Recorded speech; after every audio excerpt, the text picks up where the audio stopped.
oduu gammachiisaa Singitan istiidiyoon qabatee as bahe dhaga'aa dhaggeeffadha.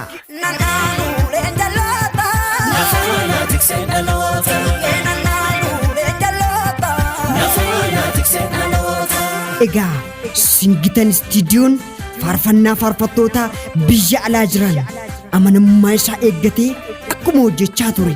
Ammas amanamummaa isaatiin hojiilee isaa ajaa'ibsiisaa qabatee as ba'eera.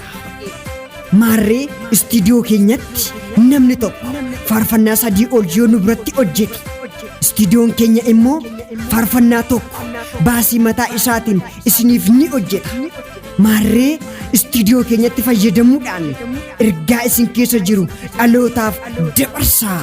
Singitan istiidiyoo. Agako gargaarsa, agako gargaarsa, agako gargaarsa, midhaan koo barabaarsi.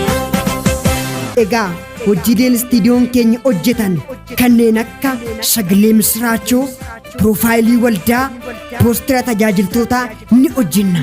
Teessoon keenya Burraayyuu Keellaa.